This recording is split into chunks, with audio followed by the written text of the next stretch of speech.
এই যে সবাই দেখেন, আজকে আমার ছেলে রান্না করছে কচুর ছড়া দিয়ে, পাঙ্গাস মাছ দিয়ে রান্না করতেছে।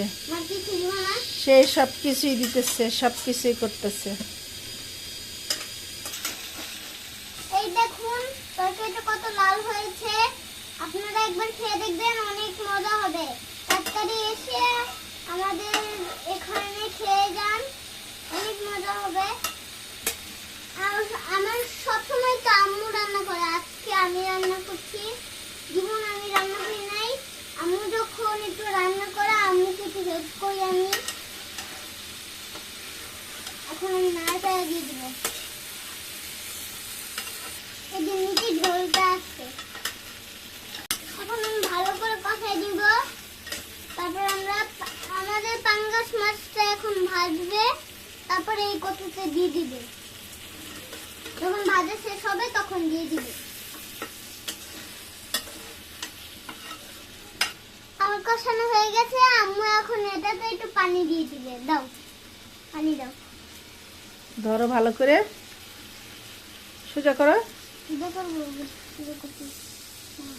সবগুলো দিয়ে দিবা? সিদ্ধ হইতে হবে না,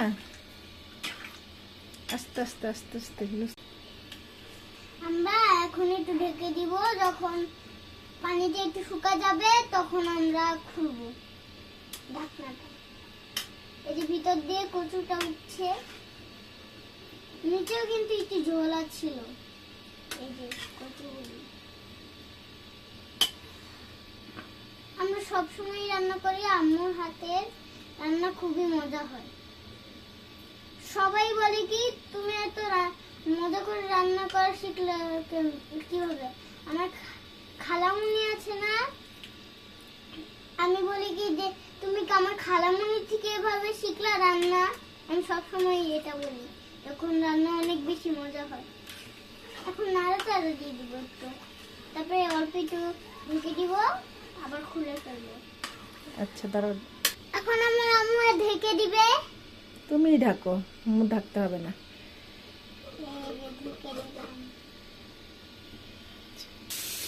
আমরা এখন ঢাকনাটা খুলে দেখাবে কি অবস্থা।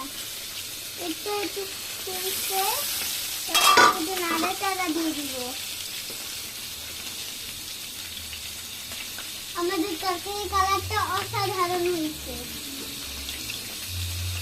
ওয়াও, এটা মনে হয় খেতে অনেক মজা হবে। আপনারা তাড়াতাড়ি করে চলে আসেন আমাদের পেজে, লাইক কমেন্ট শেয়ার দিয়ে। আমরা এখন আস্তে আস্তে মাছগুলি দিয়ে দিব।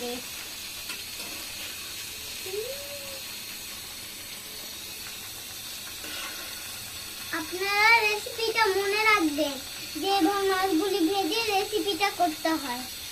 এই যে আমি এখন নাড়াচাড়া দিয়ে দিব।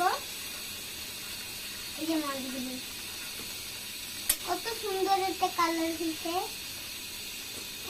এখন আপনারা এই দেখেন, আমার আম্মু ছাদ বাগান থেকে ধনেপাতা আনছে, অনেক সুন্দর একটা ঘ্রাণ।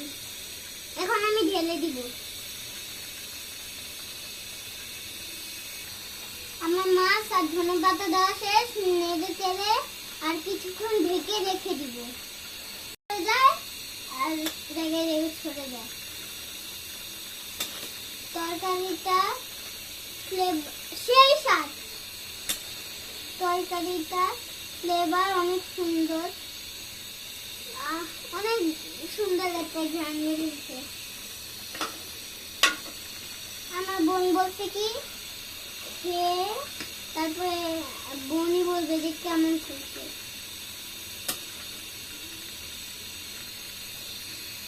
তারপরে একটু নাড়াচাড়া দিয়ে দিব।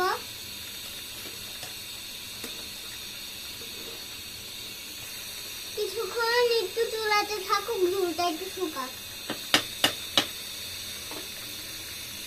একটু লবণটা দেখে নিই কেমন হয়েছে। লবণটা হয়েছে?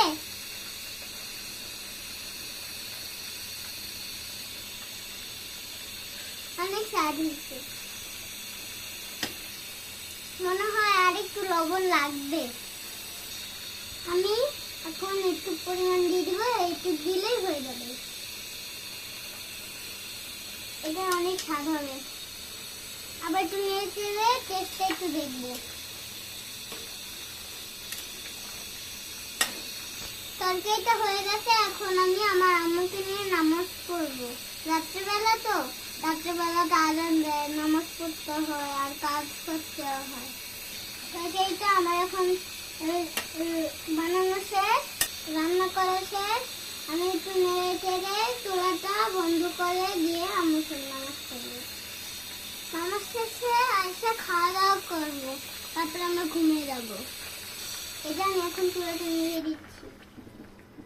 প্লিজ প্লিজ আমাকে একটু লাইক কমেন্ট শেয়ার করে আমার পাশে থাকবেন, জানি আপনাদেরকে আমি অনেক ভালো ভালো রান্না করে দেখাতে পারি।